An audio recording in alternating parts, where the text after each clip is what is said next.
যে টিমটা গঠন করেছে এবারের জন্য সেখানে অর্ধেক তারকা দিয়ে কিন্তু অন্য টিমও তৈরি করা যেতে পারে। ফরচুন বরিশালের কম্বিনেশন তৈরি করতে গেলে কিন্তু ওনাদের প্রচন্ড ঘাম ঝরাতে হবে যে কাকে ফেলে কাকে খেলাবেন। তামিম ইকবালের কথা বলতে হয়, তিনি ফরচুন বরিশালটাকে মোটামুটি নিজের নামের সঙ্গে জড়িয়ে ফেলেছেন এবং সেভাবেই ব্র্যান্ড ইমেজটা তৈরি করতে সক্ষম হয়েছেন এবং চ্যাম্পিয়নও হয়েছেন, তিনি দলকে চ্যাম্পিয়নও করেছেন।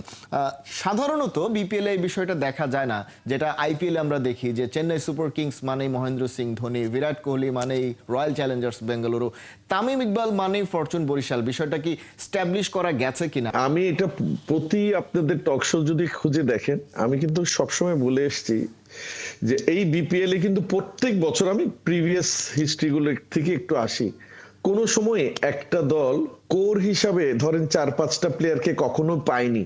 কারণ এখানের যে সিস্টেম গুলো ছিল প্রত্যেক বছরই আপনার সিস্টেমের পরিবর্তন করেছে, আপনার ড্রাফটের নিয়ম কারণ পরিবর্তন করেছে।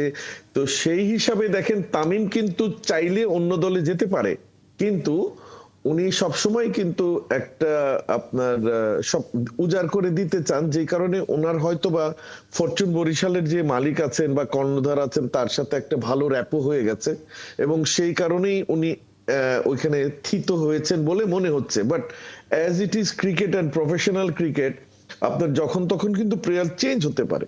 বাট বরিশাল ফরচুন যেটা করেছে, ওনাদের টিমের মধ্যে যেসব আরো কিছু প্লেয়ার আছে ওনারা কিন্তু ইজিলি অন্য টিমে আপনার ব্র্যান্ড অ্যাম্বাসেডর হতে পারতেন, যেমন মুশফিকুর রহিম ওনার দলেই, তারপরে ধরেন আপনার মাহমুদুল্লাহ আছেন, এবং আরো মানে বরিশাল ফরচুন যে টিমটা গঠন করেছে এবারের জন্য সেখানে অর্ধেক তারকা দিয়ে কিন্তু অন্য টিমও তৈরি করা যেতে পারে আমার কাছে মনে হয়েছে। কারণ অন্যান্য দল যেমন আমি দেখলাম, সেখানে দেখছি যে আপনার নামে এবং ভারে দুটোতেই ফরচুন বরিশাল অনেক বেশি আগানো। বাট এটাও মাথায় রাখতে হবে যে ফরচুন বরিশালের কম্বিনেশন তৈরি করতে গেলে কিন্তু ওনাদের প্রচন্ড ঘাম ঝরাতে হবে যে কাকে ফেলে কাকে খেলাবেন।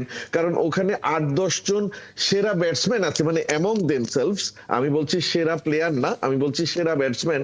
এই কারণে বললাম যে অ্যামং দেমসেলভস, তাদের মধ্যে কিন্তু কম্পিটিশন হবে।